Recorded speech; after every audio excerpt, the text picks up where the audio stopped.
As we get started tonight, I want to actually have you turn over to 1 Kings chapter 12.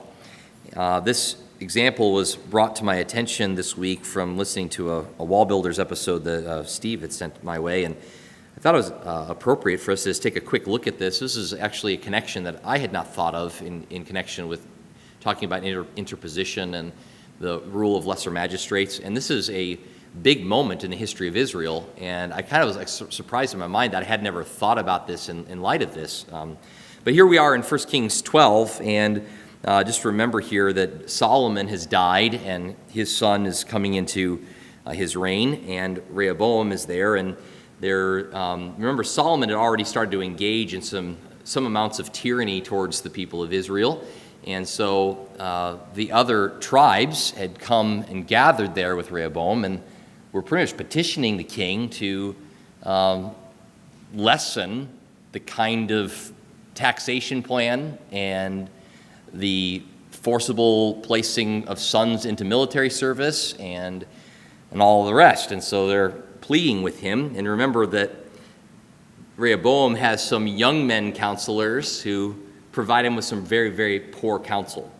Let's pick up here in verse 10. It says, "The young men who grew up with him spoke to him, saying, 'Thus you shall say to the people who spoke to you, saying, Your father made our yoke heavy.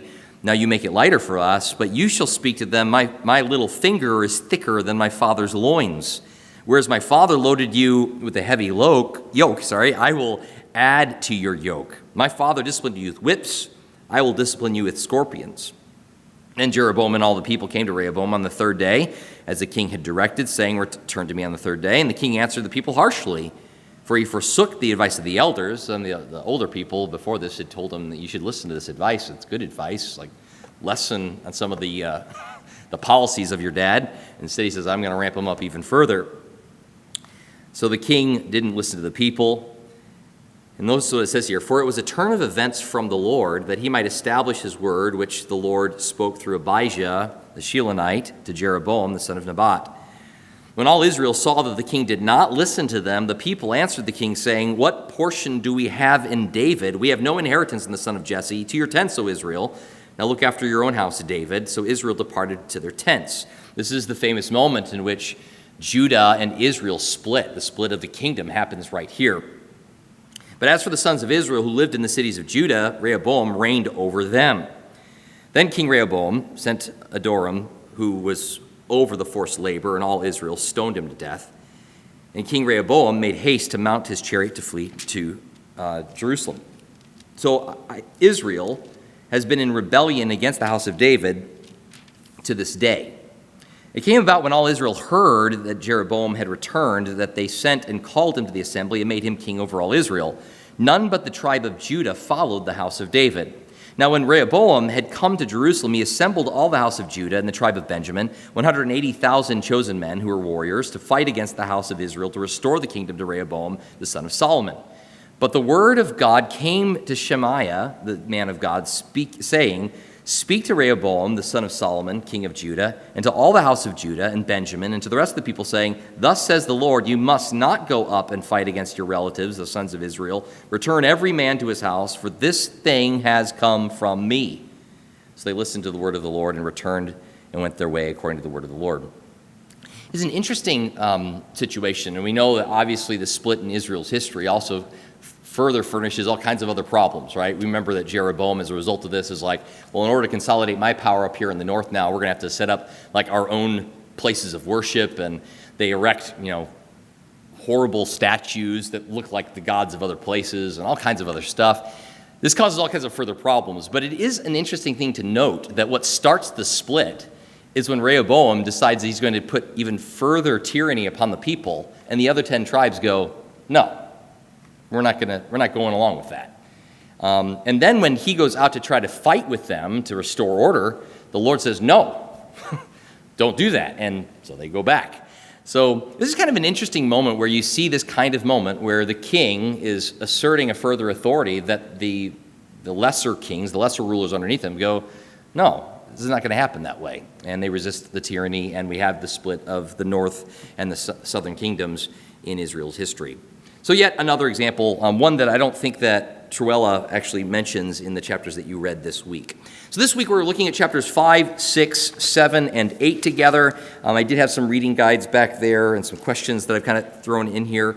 Maybe before I jump into some of those questions, just so that way if you came in ready to want to make some comments, I'm going to give that opportunity right now. So if anybody has a comment or a question that they want to make right off the bat, you can definitely field that right now, and we can talk about the things you'd like to talk about. It can be from any one of these chapters is fine, or just a reflection on something in the chapters, that's also fine. Otherwise, I'm going to start kind of going through some of these questions. But if there's anybody that has something that they want to just start us with, I'm open to that.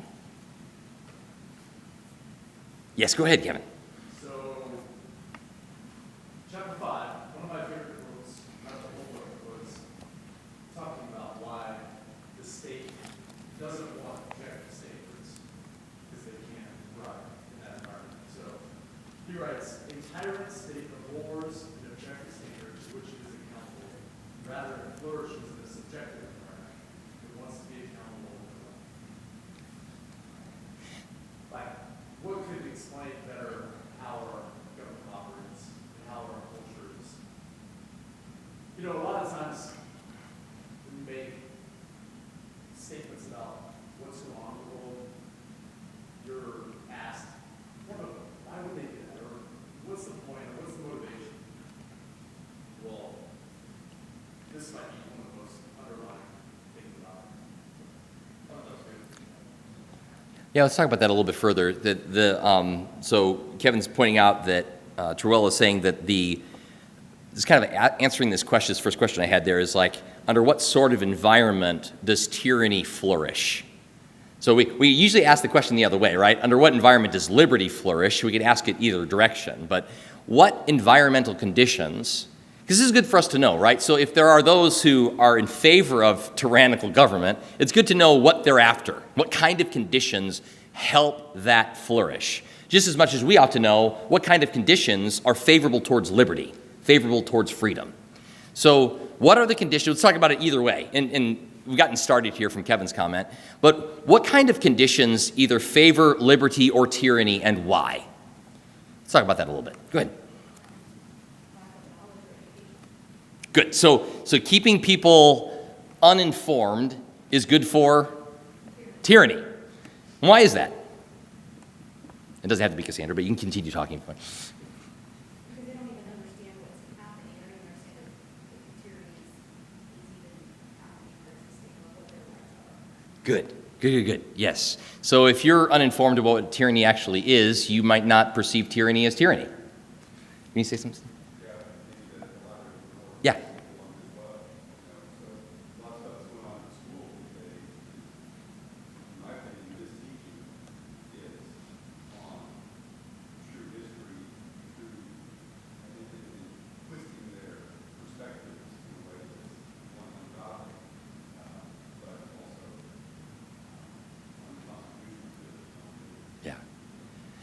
I was kind of interesting you bring up history here. So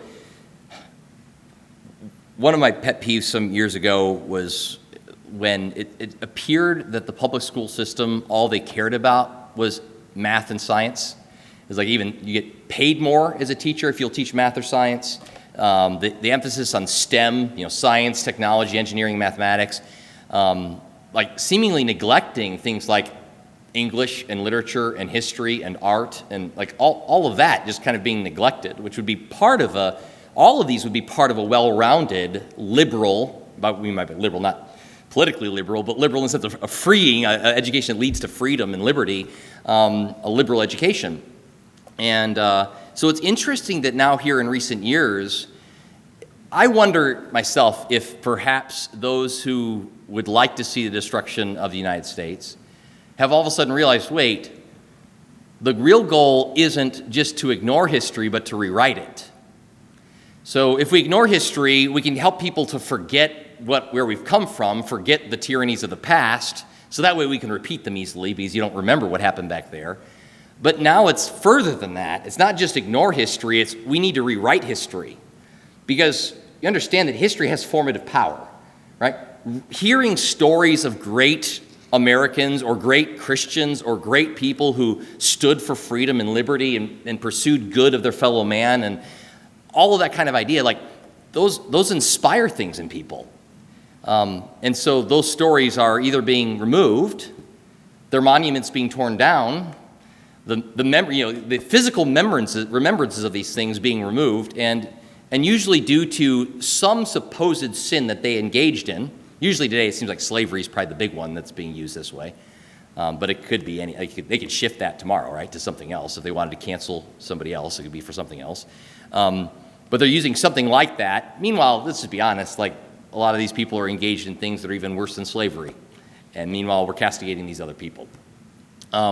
So I think it's interesting you guys are bringing this up. So with ignorance, I feel like where they've now pushed today is away from even just not talking about history, but now we're going to rewrite it and we're going to spin it because we realize that will actually form the kinds of people that we want to go in a different direction. If we have everybody hate what was the origins of this country, then at some point you no longer even have respect for the Constitution, right? It's a horrible document. And if you can flavor everybody that way, then it's just easy to completely disregard it. So then a call to say, hey, well, that action is unconstitutional, well, then nobody in the populace even cares anymore. And maybe we're even closer to that than we even maybe realize. Other thoughts on this? What conditions either favor liberty or tyranny, either way? Fear.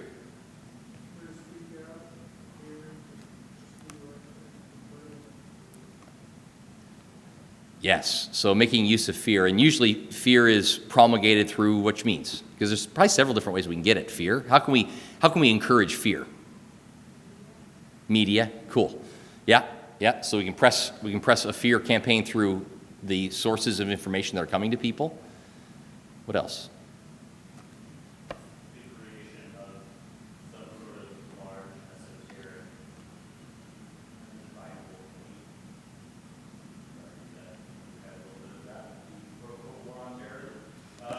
Okay. Yeah. Yeah. Yeah. Governments do that forever. We did that in World War II. Where it's like, well, you can't, doesn't want you to support Germany. You got to get on because it's the experience. If you don't do this, you're going to. Yeah. So the idea of if we can have people fearful of particular threats, it is possible that can be then manipulated and used by a governing authority to expand their own power, right? So if we're concerned about terrorist activity, then we can tap everybody's phones. If we're concerned about COVID, we can force everybody to take a shot, right? So the idea being that if we can get people scared enough about something, they will then give up liberty in exchange for, we'll offer them safety or protection. We'll be your protector, but you have to give up all this other stuff in order for us to do that. But yeah, a lot of times that's fostered through the idea of some threat, whether it be real or not, real or imagined. As long as you can get people to believe it, that's all that's required, right? Go ahead, Steve.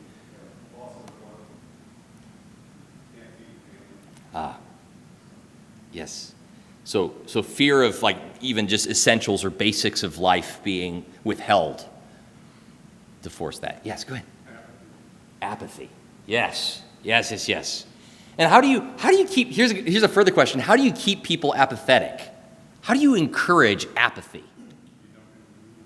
Okay, don't inconvenience them. Good. That's one of the answers for sure. What else? Just like gridlock. You get burned out, you give up. Like you just wear people down until they just give up trying anymore. Good. Yes. What else?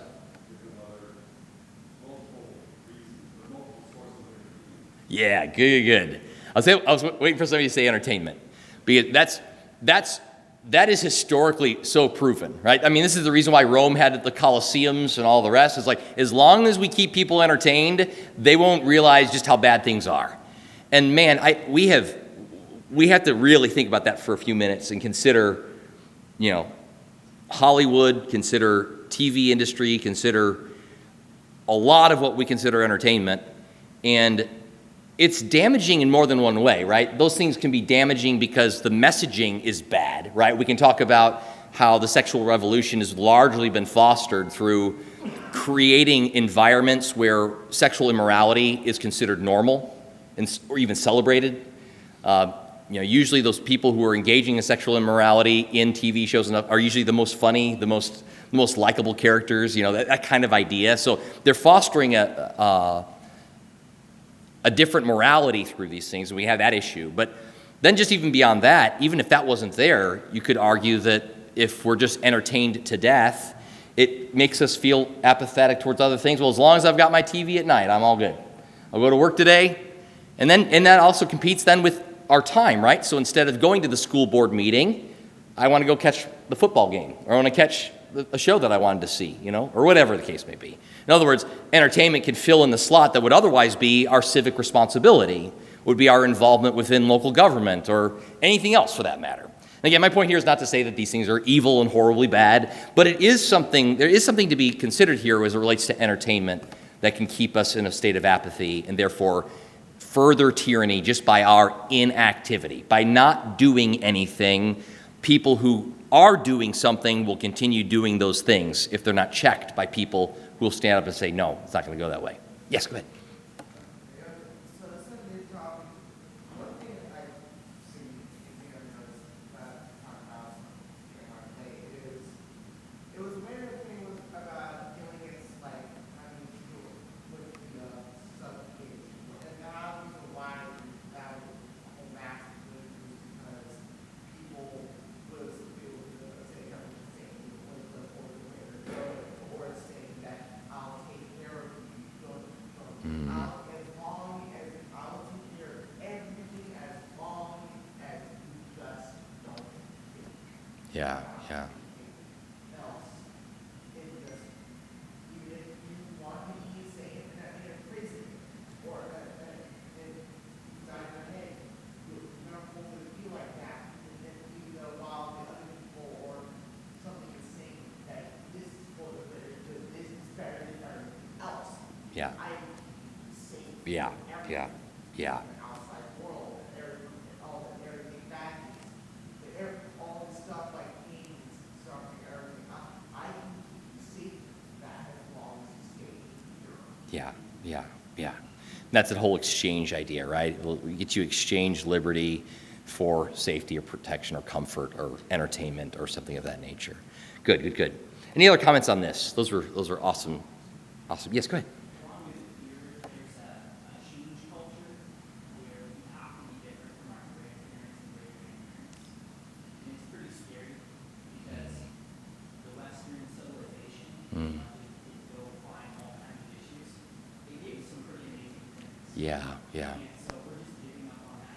Yeah, no. Saying, like, everything that happened 50, 100 years ago, they were all wrong by it.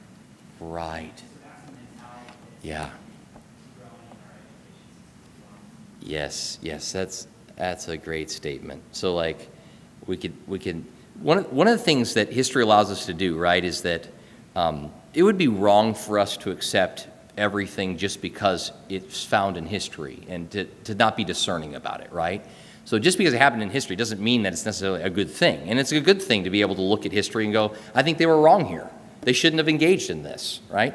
Whatever was actual man-stealing and taking Africans from Africa and stealing them from their families, whoever was engaged in it, whether it was other Africans that were up first taking those people and then shipping them across the sea and people buying them on our side, that was all wrong. That's all wrong. That's kidnapping. It's everything about it is horrible. So it was right for us to recognize that and go, that was bad. That was bad. But then in the same breath to then say, these people who also put together a system of government that would eventually lead to the freeing of slaves, would eventually lead to the ideas of life, liberty, and pursuit of happiness for all people being created in the image of God, to then discount everything else that they said would just be abysmal. And that's the problem that we have today, right? Especially when, still relatively speaking, the freedoms that are enjoyed in America, even under present tyrannies that we see kind of cropping up, are still better than most of the world, right? See Australia right now. See Canada right now, right? So, and those again, the reason we talk about those, they're better than most of the other rest of the world, right? See China, see Vietnam or Korea, right? So, anyway, very, very good. Okay, so let's talk. One other thing I want to say from chapter 5. The last question I had there. What are the consequences for throwing off an objective standard to which the governments of men are held accountable? Give some specific examples. What are the consequences of throwing off an objective standard? And by objective, I mean here the Bible. What happens when we jettison biblical truth? What impact does that have on government? Go ahead.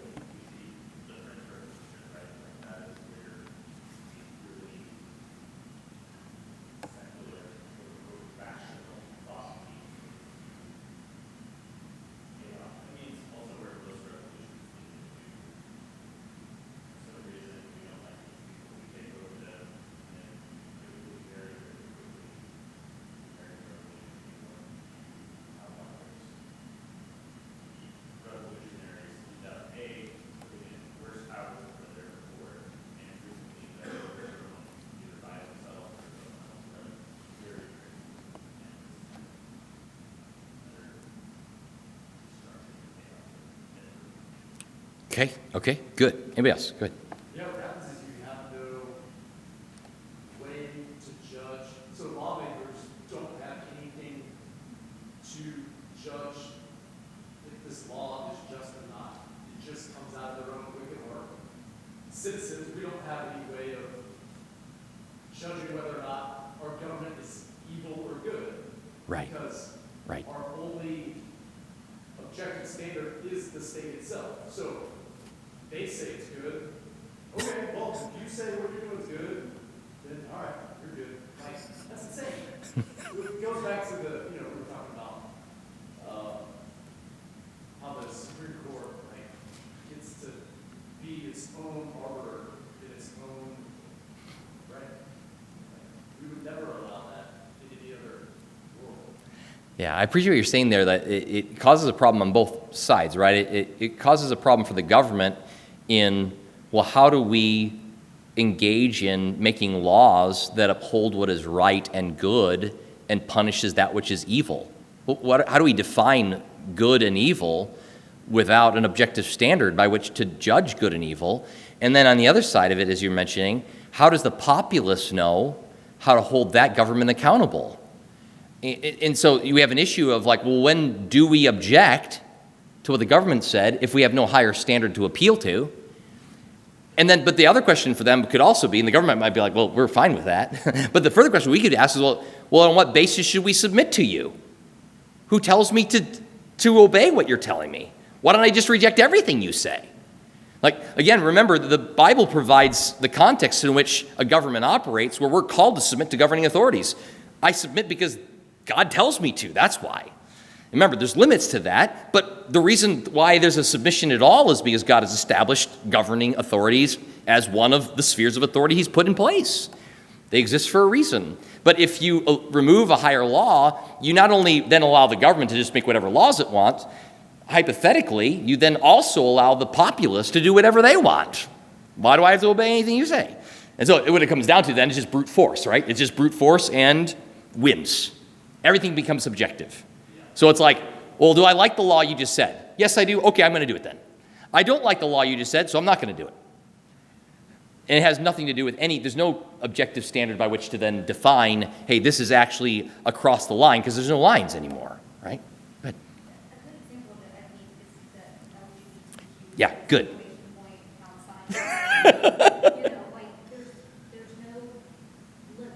Yes. It's just, Yes. you start, you change it, you make it to where it's actually subjective, and there's not a black or white. It's, all relative to how that person's feeling. Right. And then the sky's the limit, right? Yeah. So then where do you stop? I mean, we're going to run out of letters and pound signs.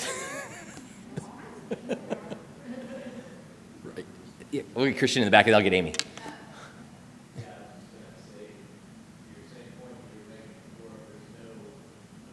Standards to arbitrate between good and evil men, it does become, in my case, what I Yeah. You even had instances where, Joe Biden in reference to an armed citizenry that scoffed at that kind of idea, right? Like, okay, well, good luck trying to take on the federal government firepower that we have, right? So, like, you see that kind of thing behind it's like, all right, who's got the bigger guns? Uh-huh. It's gonna determine the reality. Uh-huh. Which then immediately calls into, to the center stage whenever the government's mandating what kinds of guns the populace can have. All of a sudden you go, this is the reason why we fight that automatic rifles should also be held by the populace. Because, the bad guys are going to get them anyway, right? The people who are illegal, they're going to do whatever they want anyway. The only people who are stopping from having these things are people who have some sense of like law and wanting to submit to laws that are on the books and all the rest. But that's the issue, right? Whenever they start say, well, you don't need that kind of gun. Well, yeah, I don't need that with the robber, but if you're the robber, then the American population does need those kinds of guns. Because you're not coming to my house with just a 9mm. You're coming with something bigger. By the way, I'm not necessarily advocating for having a tank at my house, but the principle. Amy, you're going to say something. I was just going to say, I raise my kids, sin has consequences. So when you take your eye off the biblical standard, it spirals out of control. And I don't know if this chapter maybe gives the example of the Roe versus Wade Supreme Court decision. And he talks about how, because of that decision, now we're allowing murderers to kill these babies, and not giving them any consequences. And we can move today and look, they're letting murderers out on the street, Yeah. even today. Yeah. And then after the Supreme Court Roe versus Wade decision, now we've got, these 2 years ago, 50 years ago, it was looked down on to be a part of a parade where you're acknowledging who you are as far as your sexuality. You would never come out and say I'm a lesbian or I'm bisexual or anything, but now we celebrate that. Right. And so to me, when you take your eyes off the biblical standard, everything else, sin has consequences. Everything else just spirals out of control. It doesn't just affect the common kids. The sin doesn't just affect you, it affects everyone.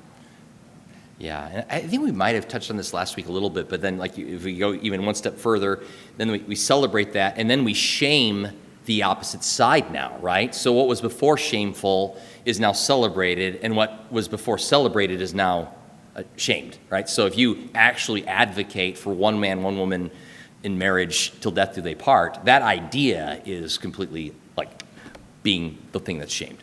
Yes, go ahead. Along all of those lines, because I'm thinking about when you say compassion, a great consequence that we have is that all of the topics get used now to achieve something for those people at the top. So climate change is an example, LGBTQ, abortion.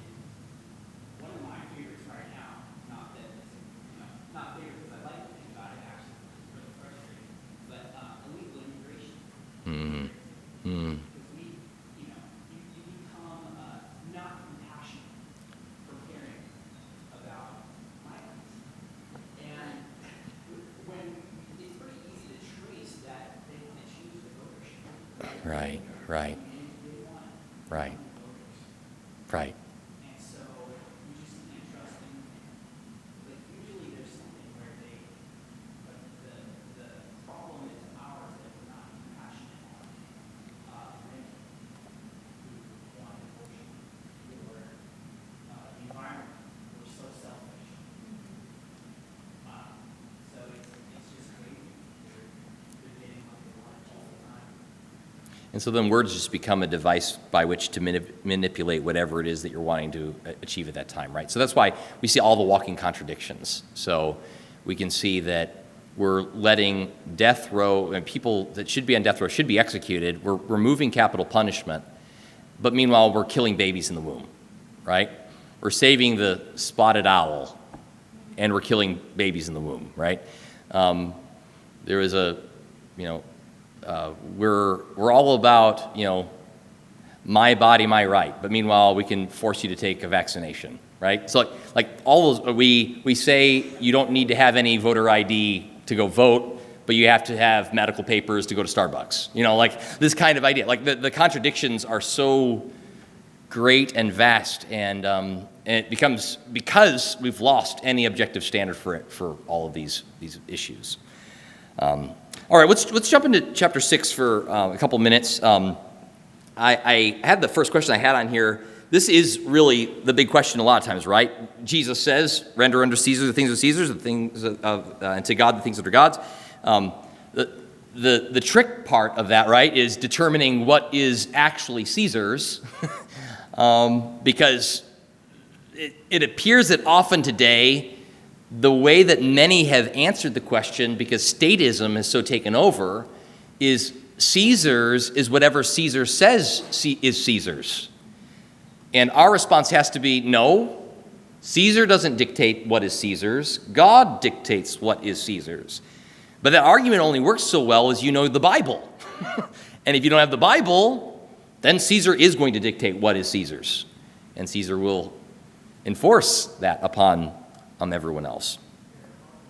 And this is what then kind of naturally flows into this whole idea of rex lex or lex rex.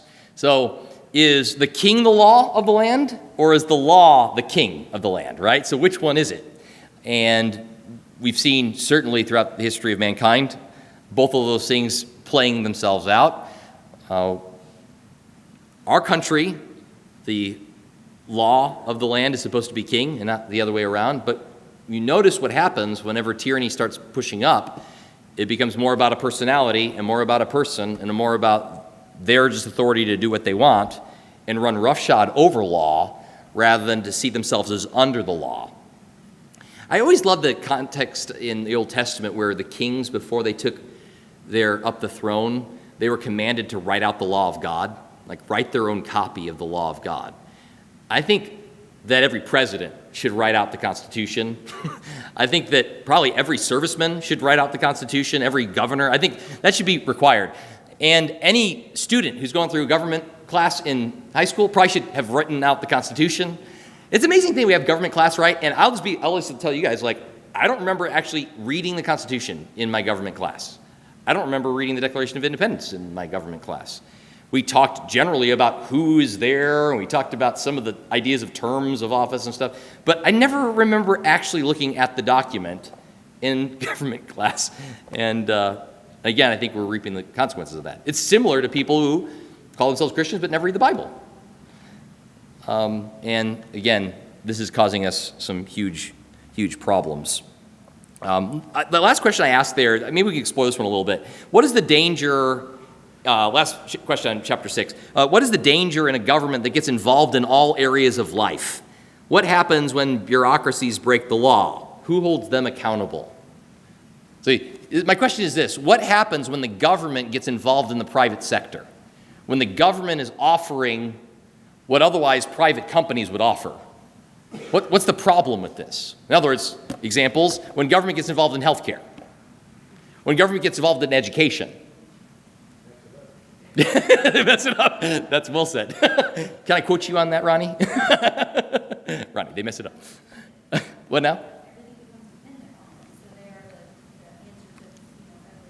From the cradle to the grave, we're your one-stop shop, which is what they want. See?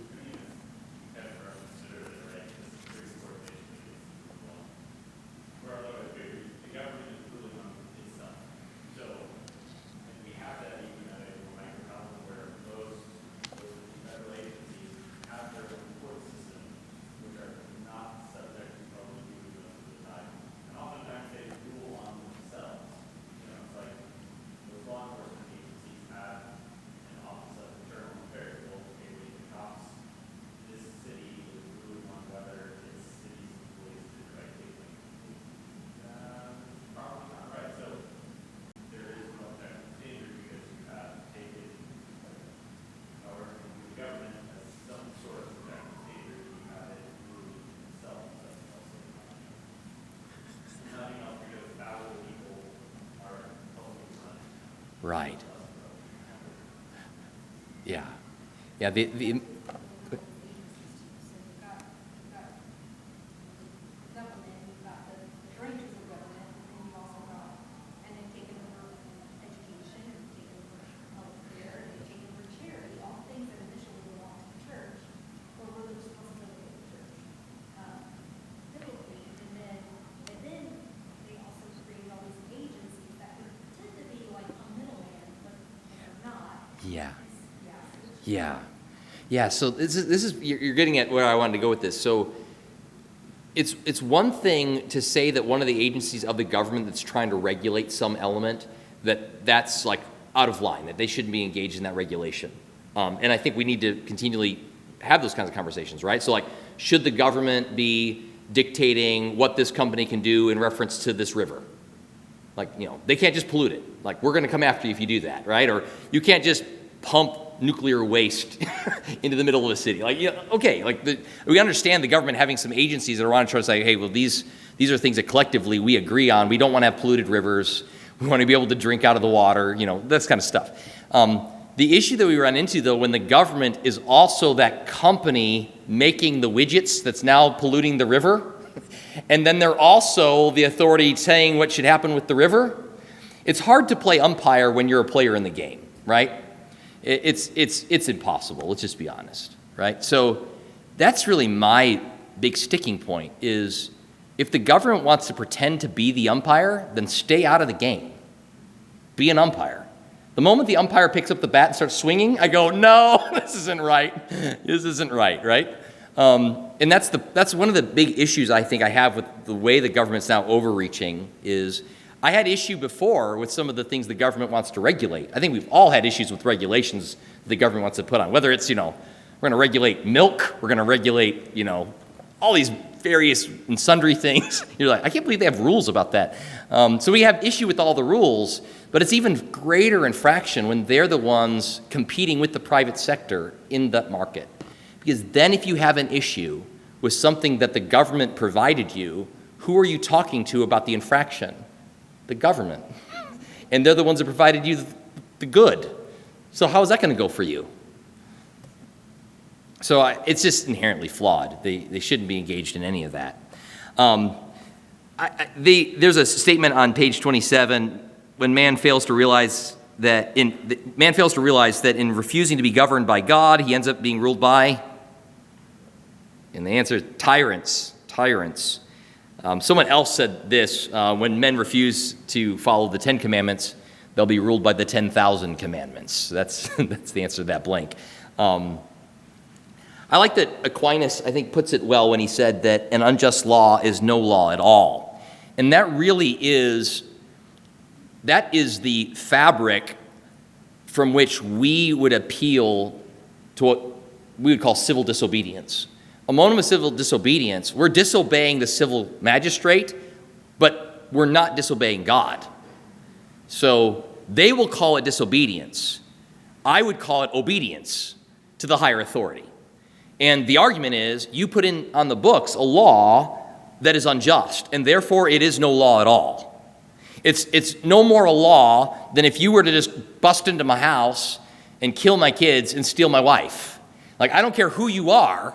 I don't care if you're the President of the United States. You can't do that. That's an unjust law. I will not obey it.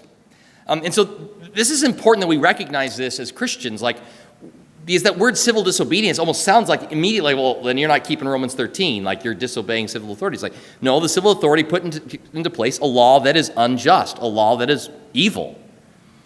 And again, I wish we could go back 50 years to Roe v. Wade and immediately respond to that by saying unjust and evil, Supreme Court, we're not doing it.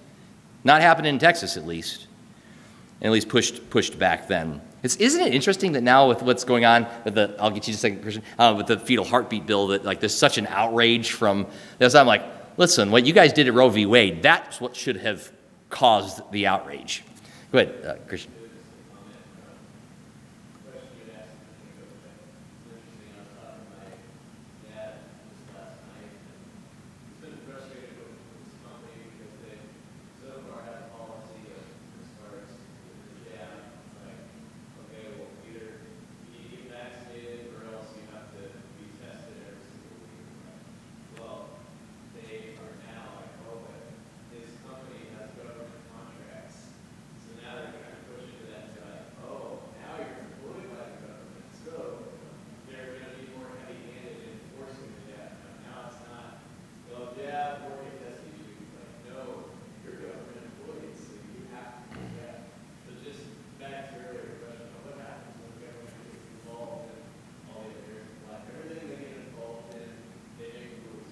Yep. Yep. And so it's just a really Yep. bad example of that. Yep. Oh, this is our thing now, we're gonna go with that, and what we say. Which is one of the, I remember us interacting with this a lot back when we had our school here at the church, and always the situation of like, there would always be some amount of monies that were supposed to be publicly available even to private schools, and every time I was just like, man, that seems like a fishy business. Now, some people are able to do it and navigate it, just always made me scared to death. It's like, there's going to be strings attached to that puppy. It's going to be something. And it's fine as long as you're still running a budget that doesn't depend upon it. So that way, the moment they say something, oh, well, then keep your money. We don't want it. But the problem is eventually you start to depend upon that. You're like, oh, this is part of how we make the bottom line. We need that 50 grand, that 100 grand, whatever it is. And then they go, and by the way, this curriculum has to be taught. Oh, and by the way, when you hire people, they don't have to subscribe to your beliefs. And all of this. And so this is the issue, right? And meanwhile, that money that's being given by the public part of the public is us. So how can they take our money but then not let us have the money that they took from us to create the schools that we're wanting to create, right? It's so wrong. So that's why I was always an advocate, if you do any sort of school choice programs and stuff like that with tax money and stuff, just like let it not go through the government at all. Like just give back property tax money to people and let them decide where they're going with their kids, and then give their money to that school rather than through anything through the government. I think it just always gets messed up anyway. Plus, they'll probably take some portion of that if they're touching it on the way through. We have just a few more minutes, and I want to talk a little bit about chapter 7 and 8 because there's some really great stuff in those chapters. Chapter 7, Magdeburg and the lesser magistrates. So I asked this first question, how did the doctrine of the lesser magistrate affect Martin Luther's life? What's the answer to that? Saved it, yeah. The idea of that is what kept Martin Luther alive. If it were not for a lesser magistrate that said, no, you're not going to take the monk back to Rome and execute him, he wouldn't have even been alive. So we could say on some level, and again, the Lord would providentially bring about what he was going to bring about, but he was doing that through Martin Luther and through the lesser government that saved his life. But where we are here sitting in this room today in a Protestant church is at least in part due to the stand that Martin Luther made back then. And the lesser magistrate that saved his life, exactly. So notice that everybody has a role to play. And this is one of the cool things when I was talking to Cassandra last week just about what the Lord's doing in her life and her role right now within being able to help Steve Toth. I was just so encouraged because we need to raise up people that recognize that there is a part of our mission as Christians also involves the government. And I think this is where we have done Christians a disservice, where we've painted politicians in such a negative light that I think a lot of Christians are like, well, I guess I could never be one of those because those are all evil people. Well, if you give that picture, then who's going to take up all those offices? Who's going to be making the decisions that we're all going to have to live underneath? We have to change that perspective and be thankful to God that he's raising up lawyers and politicians that love God and want to serve him and for the good of the people, enact legislation that encourages liberty and that they live underneath their proper sphere of authority. So what was the Magdeburg Confession? Why is it important? Who wrote it? What is it about? What is this thing? Probably something you never heard about except in this book. Well, it was a group of pastors. It was a group of pastors. They came up with the term lesser magistrates, right? Yes, they did. And in this confession, what is included in the confession? What's the bulk of it? So they define the terms and stuff, but what's the majority? The hint here is that it's a group of pastors writing this thing. What's the bulk of the material that's there? Yeah, the Bible. It's examples from the Bible. They scoured the Bible and show this to be something that is biblical in nature. So what was some of the evidence that they pointed to? Somebody mention a couple of examples from chapter 7.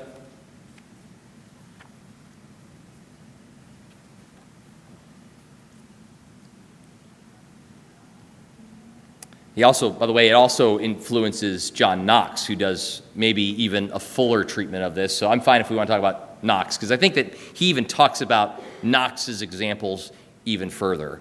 So John Knox is greatly influenced by this document as well. And I think it's Knox that writes quite a treatise on this. And this is like pages 40 to 45. There is a bunch of examples. Does anybody want to pick out one of them and talk about it? This is chapter 8. John Knox talks about this in chapter 8. So chapter 8, an example or two from the Bible of the lesser magistrate. Okay, cool. In Jeremiah 26, what happens there? Anybody? In this passage, Paul brings the prophets and Jeremiah to death. Princes of Judah, the lesser magistrates, hear this, come to the house of the Lord, so they can hear what the priests and prophets have to say.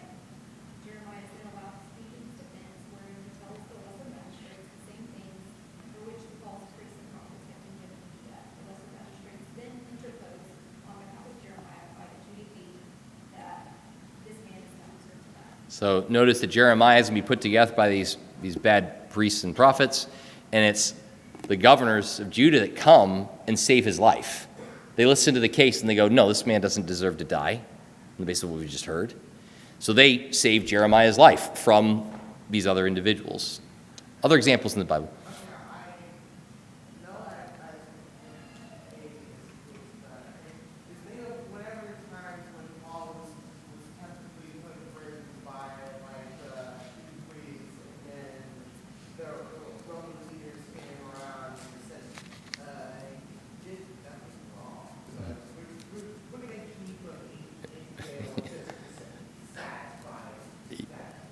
Yeah. So those are some places in which he was, Paul himself would like even appeal to Rome because he was a Roman citizen, and he even made use of like political process to try to work his way through the system. But yes, there's also examples where lesser magistrates don't do what's right too, right? Another example.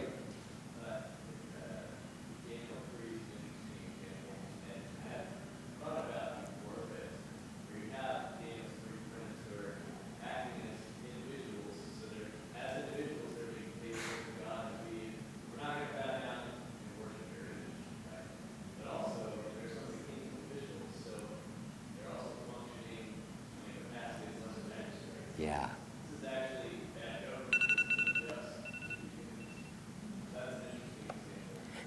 That is it.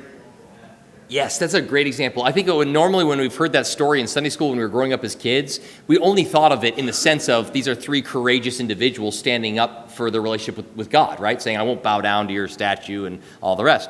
But the further question is, why does Nebuchadnezzar make such a big deal out of this? Why does he heat the furnace up so hot? Why is he so fuming, pun intended, angry with these guys? Well, because their example is a problem, right? They're not just some schmuck down there. they're three of my leaders, and they're not doing the thing. What's it going to encourage? Other people not to bow. So I'll make an example of them, right? So, and this, by the way, is a good example of what happens. So certainly one of the greatest present examples for us is DeSantis in Florida and the president calling him out, and there's a back and forth dialogue even happening between them, right? But notice what happens is that because he's standing, he becomes now the object by which tyranny wants to push, right? Because if he stands and people stand behind him, and there's a growing movement then against the tyranny, and that's a problem. So you try to make examples out of those people to squash the rebellion. So that's a really great example. Daniel himself is another example of this, right? When Daniel continues praying, he himself was also a lesser magistrate. And so, again, he's thrown into the den of lions. So similar situation. It is an individual standing for the relationship with God, but they also happen to be lesser magistrates within the kingdom, and their example would have been followed by others, and so the king has to try to make an example of them. Last thing, maybe. Go ahead.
Go ahead, Christian.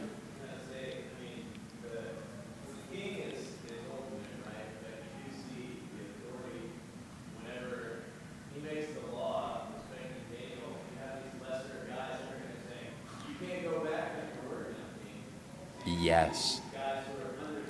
Yes. Law of the Medes and Persians. Yeah.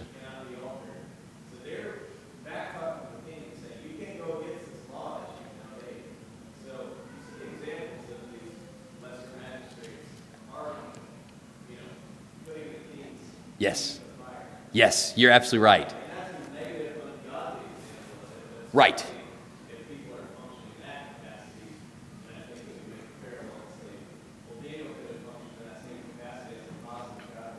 Right. And it's obviously set up, right? The entire thing is set up because they know that he's praying. Like, they're meaning his demise, right? They're trying to, like, get rid of this Daniel. They're checking out. I mean, he's just doing the same thing he always did.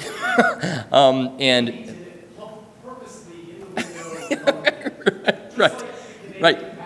right. They're not hiding. They could go hide and be under the radar, and there's probably a place for that too, but Yep. Daniel stuck it to him by Right. essentially doing it. Right. And I think this is a good statement. Maybe we'll close here. Certainly, we know situations where tyranny has run so far that we have underground churches, like in China, right? Like they're authentic Christian churches are underground there. You guys know they have Christian churches, but they're shams. It's all for show. But anyway, there are authentic Christians in China. There's a growing church in China, but it is underground. And that's mainly because of the tyranny that exists there. They're to amass the kind of amount of people in order to push against it, it'd be almost impossible. I think this is where this kind of makes like we come full circle on this a little bit. Were you say? Oh, go ahead. I was just gonna say one more thing. It started off with how I was trying out the state flourish. We talked about misinformation and we talked a lot about governments and authorities kind of doing things that are wrong or road. But we have to expect that, like you said, that people that don't have that moral compass, that they're going to do that. We have to expect that. Sure. So, what I think, in my humble opinion, of what we're facing today, really, and the tyranny that is happening, is a reflection of the failure of the church. Not you, but the failure of the church to be as brave as you are, to stand behind a pulpit and go, this is the truth according to Scripture and according to how He set up government. And there are not very many churches that are willing to do that. Yeah. And I think that I find them more responsible, or the church body more responsible, because you can expect the world to do worldly things, but you expect the church body to do biblical things. Yeah. And so I think because this,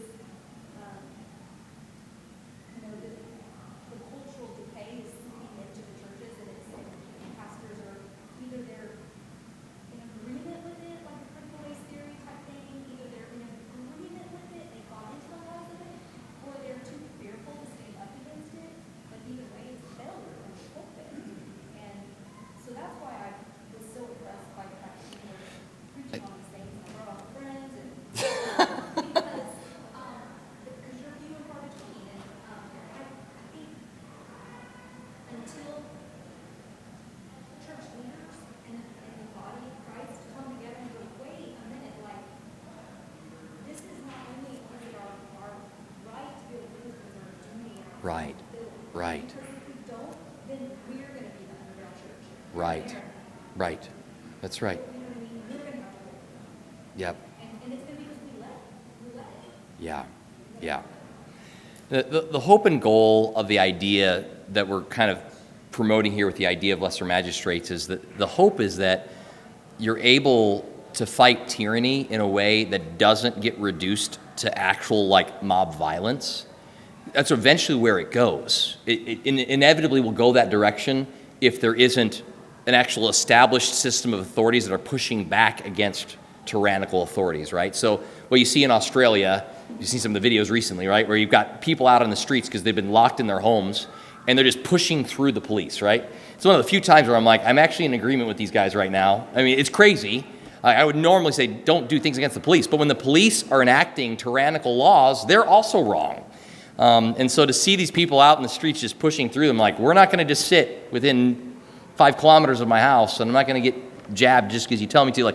Like that scenario there is playing out because you have no lesser magistrates that are saying, I will be a voice of the people, and we can organize this in such a way where we say, no, it's not going to happen. And so that's why I think that states like Texas and Florida and others who are pushing at least a little bit back with some resistance is important. Because and this is what Jefferson would say. Jefferson would say that even the ideas of secession and nullification by states, it's peaceful means to achieve what we're after. It's a peaceful means to say no. Because if there's not that structure, if there's not a governmental structure saying no to another piece of government, then eventually the people underneath it go, our government is ineffective and it's tyrannical, it's not a government anymore, and we have to overthrow it. And that's when you get into revolutions and mobs and all the rest. And again, there's a time and place for those things. I mean, the American Revolution, I've become more and more convinced, there was a time and place for that. But again, as our Declaration of Independence says, it should be few and far between. And people in general don't want to go through all of that. It's a lot of pain, it's sacrifice, people die, it's hard. So we'd rather not that. But in order to accomplish that, there has to be some sort of pushback against tyranny. And that's why the framers of our government not only believed in differentiated branches within the federal government, but believed in federalism, with states having powers that would push back against a federal collective, a federal centralization of power. And I can guarantee you that even the strongest federalists of those days would be like Alexander Hamilton, who was a huge federalist, he'd be rolling over in his grave if he saw what was going on today. He'd be like, there's no way the federal government's involved in that. I can guarantee you that. So that's the thing, is we've come so far from that it almost feels like as if we're kind of waking up a little bit late. And so as a result, we're going to have to do a lot more work. A lot more informing and a lot more, courage and a lot more standing and a whole lot more of that. Because I think, and myself included, so I make sure I say this for the record too, like I think I've been sleeping until recently. And it's been recent events that have starting to wake people up. We've been frogs in a pot and they've been slowly increasing the temperature, but I think just recently they started to experiment with a little bit higher crank up. And as a result, I think we're jumping out of the pot. Wait, we're getting cooked. And I don't want that to happen. And so as much as it depends on us, we can stand as we can. And we thank the Lord for local government officials. In particular, I live right now in Harris County. I'm trying to move into Montgomery County. Like, I want to live in Montgomery County just because the way the county judge has handled a lot of things, the way that sheriffs have handled things, like there's blessings that come with local governments and that actually listen to people and care about liberty and want to encourage human flourishing. So anyway. Yes, they are. Yeah. Some of them are pastors, right? Like Florida and Texas and the states that are major pushing back on tyranny, they're heavily, they're majority Christian, they're Christian states, right? Yeah. Within our Bibles and our guns, right? And so when you see that, it's interesting how you're kind of seeing that separation, separating off, which I feel like to say that. Yeah. You're kind of seeing like the body, you are seeing the body of Christ rise up, and maybe Yeah. when you turn up, but better that we wake up late. Yeah. Well, and I think it's really important now when we have some individuals who are willing to stand, who are in a governmental position, we have to support them. Like, that's really what's fueling why are we doing this as a church. Because, like, we can talk about this in principle. Like, as far as I'm aware, no one in this room is actually in that elected office seat, right? We might be supporters of them, but we're not actually in the seat. So, like, why talk about this? Because we, as the people, need to support them. We need to have their back. We need to be there saying, you're doing the right thing. We need to be making the phone calls. We need to be there supporting them and saying, hey, you're doing the right thing, and we'll keep voting for you. But it's more than just the vote. It's the support throughout the year, right? It's being there for them, because I'm sure they're getting hate mail. I'm sure they're getting death threats. I'm sure they're getting all the other stuff. So we need to be encouraging them, because it's going to be wearisome for them. They're the ones carrying the load. So it's easy for us to go, yeah, you guys stand up, good job. But they need to hear us telling them that. And we need to be supporting them however we can.